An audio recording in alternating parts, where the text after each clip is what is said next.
Les choses vont aller à la bataille avec la permission d'Hachem.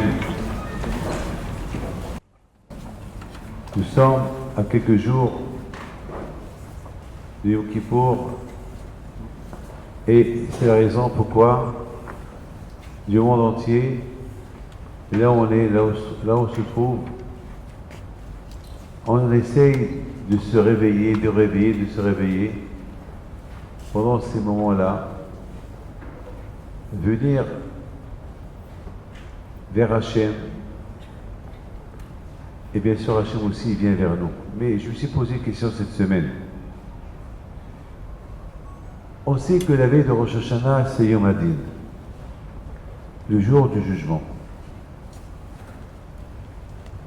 On sait très bien que à Kippour, c'est le jour du pardon. Alors, il y a un jugement et il y a un pardon. Alors, pourquoi il y a ce jugement s'il y a un pardon? Parce qu'au milieu, il y a une teshuva. Il y a une pénitence. Et parce qu'il y a une pénitence, donc il y a un pardon. Et pourquoi il faut qu'il y ait un pardon? Eh bien, parce que quand je vois les miséricordes. On sait très bien que celui qui se révolte contre un roi, il est condamné. Et là, on voit que je vois il ne condamne personne, le contraire. Il essaie par tous les moyens de rapprocher les gens vers lui. Je me suis posé une question. On sait que c'est le jour du jugement. On nous demande d'avoir peur. Est-ce qu'on a peur? Est-ce que quelqu'un de nous, à Rosh Hashanah, il a peur? Je sais très bien qu'il y a eu beaucoup de tzadikim qui ont peur. Mais non. Nous qu'on habite à Tel Aviv, à Ramana, nous qu'on habite à New York, qu'on habite à Paris, nous qu'on habite un peu partout dans le monde, est-ce qu'on sent la peur? Est-ce qu'on a peur? Personnellement, on pense qu'il n'y a aucune raison d'avoir peur. Peur pourquoi? On ne voit pas la peur, puisque c'est quoi un jugement? Un jugement, c'est lorsqu'on sait qu'il y a devant nous un juge. On reçoit une convocation, on est là, il y a la police, il y a des juges, il y a ceux qui nous accusent, il y a ceux qui défendent. Là, il y a peur. Et surtout lorsqu'il y a des preuves éclatantes contre la personne, alors là, vraiment, il y a la peur. Mais là, on ne voit ni juge, ni personne. On dit, ah, Rosh Hashanah, c'est Yom Hadin. À tel point qu'on dit qu'à Rosh Hashanah, les malachim, les anges, ils ont peur. Ils courent à gauche et à droite. Ils essayent de voir ce qui se passe. Et un malach, un ange, il dit à l'autre, alors, t'as entendu quelque chose? Qu'est-ce qui se passe? Est-ce qu'on a vu quelque chose? Non. C'est vrai, on a l'émouna. D'accord, on a l'émouna. On a l'émouna, c'est le jour du jugement. On a l'émouna que les malachim qui courent à gauche et à droite, ils ont peur. Très bien. Mais est-ce que on a peur? Pourquoi les malachim, ils ont peur? Depuis quand un malach, un ange, il a peur? Un malach, il a peur s'il fautait. Mais un malach ne faute pas puisqu'il n'habite pas là. Puisque les malachim, ils font partie de l'autre monde. Et dans l'autre monde, c'est le monde des tzadikim, c'est le monde des anges, c'est le monde où il y a Hachem. Donc, ils ne fautent pas. Alors pourquoi ils ont peur? Demandez-vous cette question. Est-ce qu'à Rosh Hashanah, vous avez eu peur? Eh bien, la réponse, elle est non. Peut-être à Kippour, on a un peu peur. Peut-être. Et c'est pas sûr. Mes amis, il faut savoir une chose. Si on nous demande d'avoir peur, on voit qu'on n'a pas peur. Quelle est la raison? Parce que vraiment pour avoir peur, il faut avoir l'esprit propre. Il faut avoir une conviction qui est Hachem, que c'est lui le patron, c'est lui le boss, c'est lui le créateur. Mais lorsque ta tête elle est pleine bêtises. Est-ce qu'il y a la place pour imaginer qu'il y a un juge qui est en train de nous juger? Non. Lorsqu'on est dans ce monde-là, et on est devant un juge, notre visage, nos yeux, ils sont braqués vers lui. On voit chaque geste de ses mains. On a peur. On dirait que la tête, elle pense inconvertie. Qu'est-ce qu'il va dire? Mais malheureusement, on ne voit rien. Et parce qu'on ne voit rien, alors le Sahara, il a un bel argument. Tu vois rien du tout. Où est ton juge? Il n'y a rien du tout. Le Sahara est très fort pour apporter le doute à la personne. Mais Hachem, il a trouvé un remède. Hachem, il comprend, il sait très bien que nous sommes dans un monde très matérialiste, surtout le nôtre aujourd'hui. Vous savez qu'il y a quelque temps, j'étais à New York la semaine dernière, en recevant les gens, il y a eu une femme qui passe, et cette femme-là, vous savez que lorsque les femmes rentrent chez moi, on leur donne quelque chose à mettre sur eux, surtout pour la Disney et autres. Et cette année, il faisait très très chaud à New York, et lorsqu'elle rentre, donc j'ai compris qu'on lui a donné une blouse, et j'ai posé la question, Madame, est-ce que vous êtes croyante? Elle me dit, Rav, je suis croyante, je ne suis pas observante, je ne respecte ni Shabbat, ni rien du tout, je suis désolé. Même le kasher, je ne le mange pas, même Kippour, je ne jeûne pas. Je dis, pourquoi vous êtes venu? Elle me dit, je veux une bracha pour la nouvelle année. Je lui dis, la nouvelle année, de quoi? C'est quoi pour toi une nouvelle année? Elle m'a dit, je veux que le God, l'Éternel, m'inscrit dans les livres. Je lui dis, alors tu es croyante? Elle me dit oui. Maintenant, je vous pose une question. Comment cette femme, elle n'a pas peur du jour du jugement, mais elle veut une bénédiction. Mais d'autre côté, elle n'est pas croyante. De l'autre côté, elle n'observe rien du tout. C'est qu'il y a quelque chose qui se passe à Kippour. D'ailleurs, même le jour de Kippour, vous allez voir des gens qui vont aller à la synagogue, même pour une minute, même pour une heure, même s'ils ne jeûnent pas. Il y a quelque chose qu'ils appellent à aller à la synagogue. Vous savez pourquoi? Parce qu'il y a un passage dans la Torah qui dit ces moments qu'on vit maintenant, ces 10 jours de pénitence entre Shana et Kippour, ce sont des jours que Hachem il est présent, que Hachem il est là. Dikshu Hachem, Bimatsu. Hachem il est partout. Vous savez, Hachem il nous fait un service qu'une fois par an, il descend. Une fois par an, il vient. Il est à côté. Il veut voir son peuple. Et il vous reste qu'à demander. C'est tout. Donc, c'est ça, je pense. C'est comme, vous savez, il y a quelque chose qu'on sent la présence d'Hachem, on ne le voit pas. Les vrais tzadikim, par exemple, eux, ils vont trembler le jour de Rosh Hashanah. Ils vont pleurer à Kippour. Ils sentent la présence d'Hachem, selon leur niveau. Nous, on n'a pas ce niveau-là. Mais parce qu'on n'a pas ce niveau, Hachem a peur de nous perdre. Parce qu'il sait Hachem, on est tellement plongé dans le matériel à tel point que l'esprit, il est complètement plein, il n'y a pas de pensée, il n'y a pas de place dans le cerveau pour, vous savez, j'ai raconté ce matin à un de mes cours que cette semaine, j'arrive du voyage, on est en plein déménagement, et je cherchais où mettre mes vêtements. Et puis j'ai dit à ma femme, il n'y a pas un endroit, elle me dit, il y a là un petit placard. Eh ben, tu les mets là-bas. Je lui dis, attends, mais le placard il est plein. Mais essaye, pousse les choses, les chemises. Comment je vais les pousser? En plus, il y a des vêtements qui sont sales, comment je vais mettre mes vêtements propres? Comment je vais faire? Il me dit, trouve une place. Alors qu'est-ce que j'ai fait? J'ai enlevé tout ce qu'il y avait dedans et j'ai mis mes vêtements. C'est tout. Et c'est tout.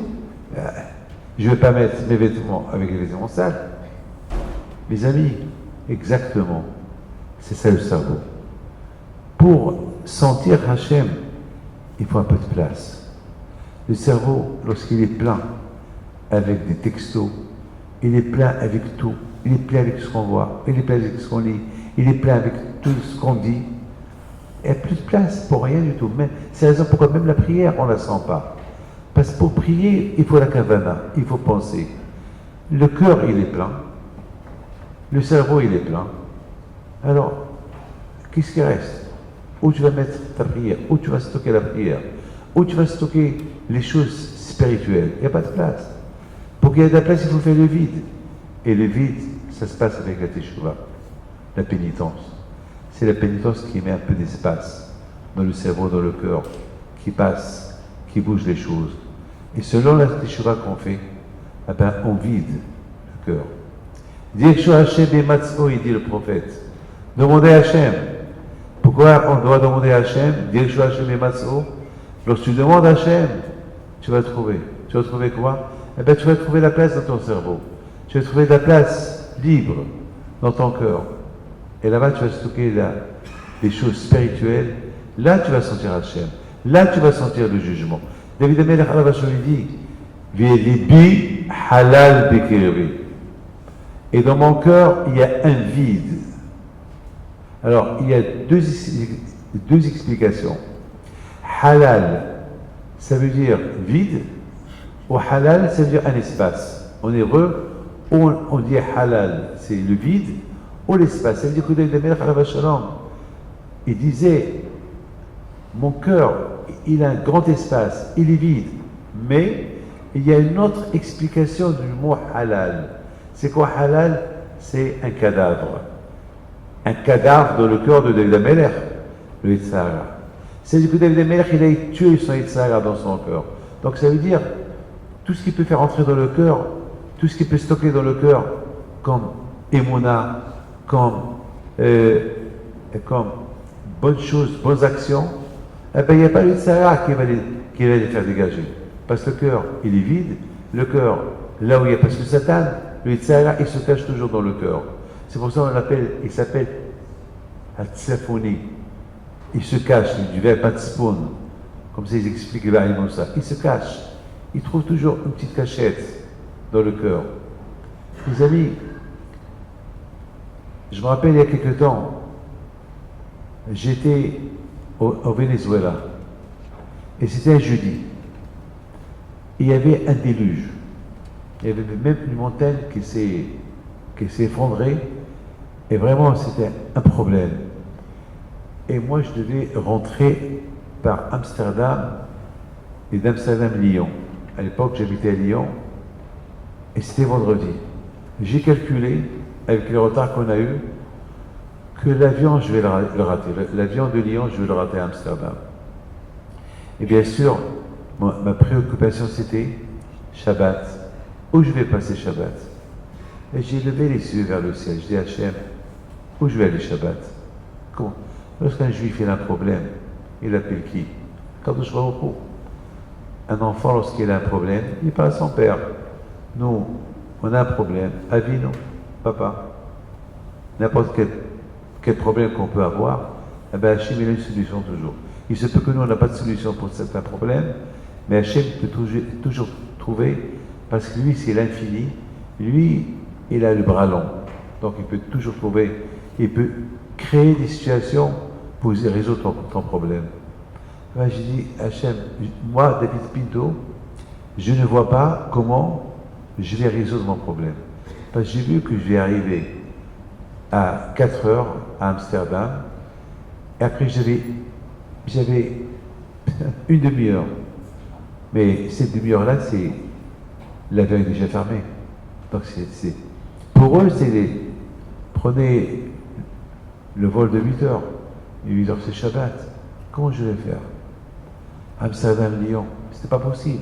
À Peder Khateba, la nature, d'après la nature, c'était pas possible. On arrive, je vois il me reste une demi-heure.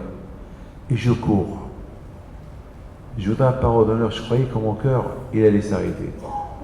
Et à un moment donné, une fois que j'arrive devant mes yeux, je vois comment ils ont fermé les portes et voilà, je voyais l'avion qui va partir. Qu'est-ce que je fais? Je lève les yeux vers Hachem. Pourquoi je me fais ça? Peut-être tu as une raison que moi je ne connais pas. Alors, on m'a dit qu'il faut changer de terminal. Il y a un avion qui va partir dans une demi-heure. Ça veut dire qu'il faut courir encore une demi-heure. On m'a donné mon boarding. Je savais que les bagages, je n'allais pas les recevoir. Mais il fallait que je prenne cet avion. Je vais à quoi à Amsterdam? J'avais ni talit, qui douche, rien du tout. Qu'est-ce que j'allais faire? Quoi? Pendant 24 heures, 48 heures, dans un aéroport tout seul. Comment je vais faire? Et je cours. Imaginez-vous, c'était pas facile pour moi de courir. Et à un moment donné, maman, je courais de toutes mes forces. J'arrive là où je devais arriver, et là aussi je vois qu'ils étaient en train de fermer les portes de l'avion. C'était fini. Ça veut dire que maintenant, il faut attendre le Shabbat matin. Moi, je vais prendre l'avion le Shabbat matin. Où je vais passer Shabbat? Qu'est-ce que je vais faire? Et encore une fois, j'ai dit, Hachem, et maman, je soufflais, mais je priais. Et voilà, mes amis, il s'est passé que, pour une raison que personne ne comprend, je ne sais pas, on dirait qu'ils ont oublié là-bas un papier. Il fallait ouvrir les portes. Et puis voilà, on me dit, bon, vous avez de la chance, vous pouvez rentrer. Je suis rentré, je me suis assis. Mais tout, c'était pas fini. Il fallait que j'arrive à Lyon. Et si j'arrive à Lyon, il fallait que je trouve quelqu'un, un taxi ou n'importe quoi. Il fallait que j'arrive à la maison. Et je voyais que j'allais profaner Shabbat. Mais, Baruch Hashem, avec toutes les souffrances, j'arrive à la maison. J'arrive à la maison 5 minutes avant Shabbat. Là, j'ai fait. Là, j'ai soupiré, mais un soupir de joie. Mes amis, aujourd'hui, on court contre le temps. Depuis le mois d'Elul, on court pour arriver à une destination qui s'appelle Kippour. Et courir dans la Teshuvah, courir dans Heshbon HaNefesh, bilan, prise de conscience. Qu'est-ce que j'ai fait cette année? Parce que c'est important chez Hachem. Ce qu'on demande à Hachem, c'est d'avouer. Hachem, ce qu'il veut de nous, c'est qu'on avoue ce qu'on a fait. C'est tout ce qu'il veut. Parce que lorsqu'on avoue ce qu'on a fait, ça efface la faute de l'esprit, ça allège le cerveau, ça allège le cœur. C'est la raison pourquoi le Rambam, il donne à halakha que le but de Kippour, c'est d'avouer. J'avoue.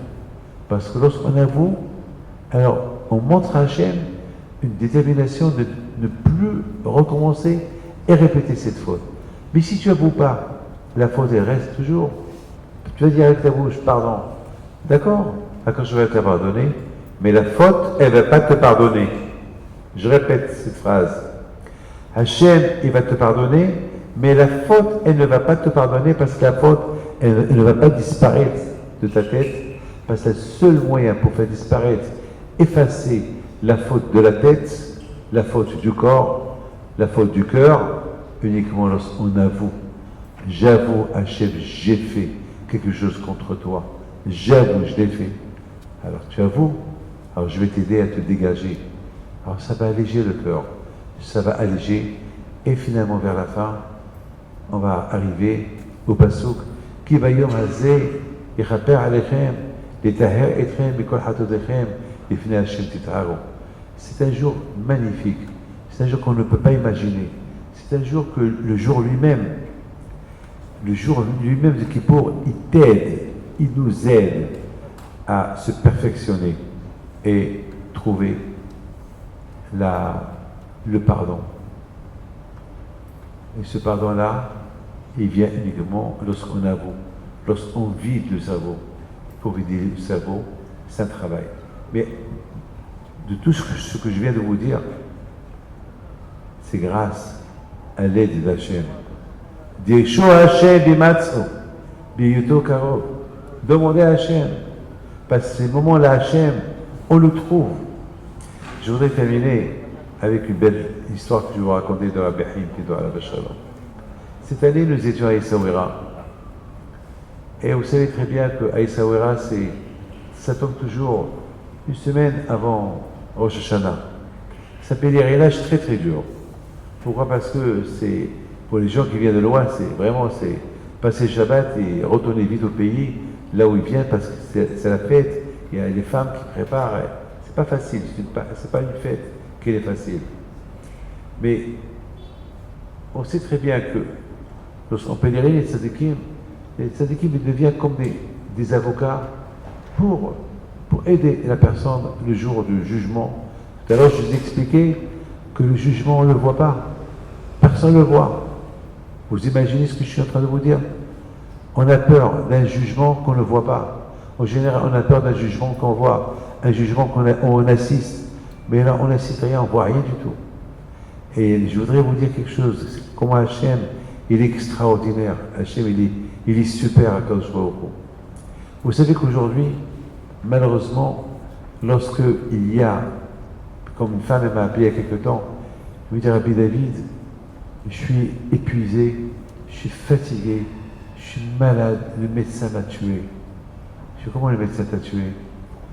Il me dit, ça fait longtemps que je suis soigné par certains médecins avec la grande maladie qu'elle avait, la pauvre. Et à un moment donné, le médecin lui dit, il la convoque, il lui dit, Madame, j'ai quelque chose à vous demander, quelque chose à vous dire. Est-ce que vous avez pris des vacances cette année?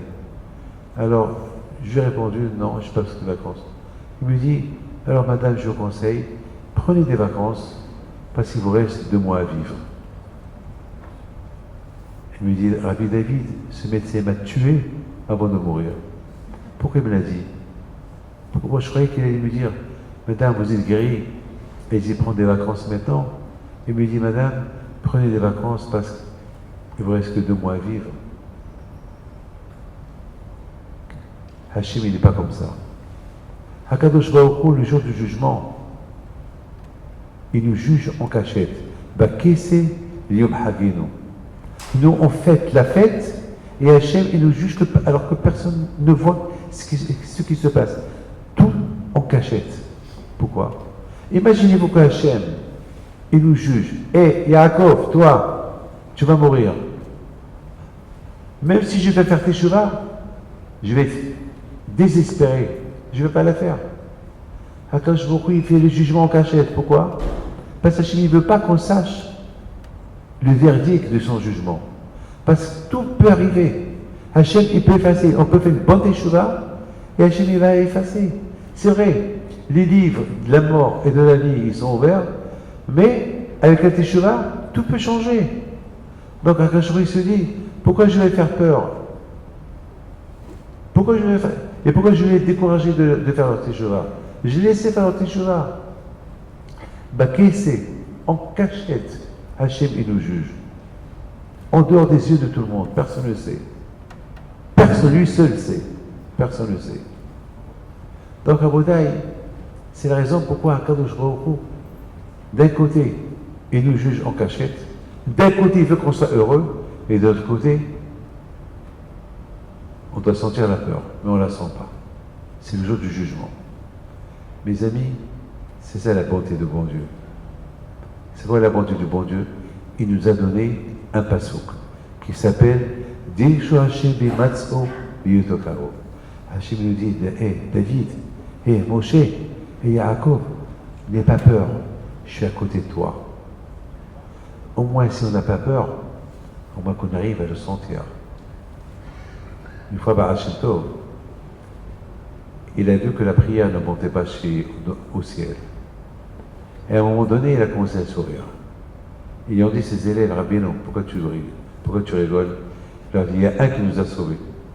Comment? On va aller chez lui. 2 jours plus tard, il part chez lui.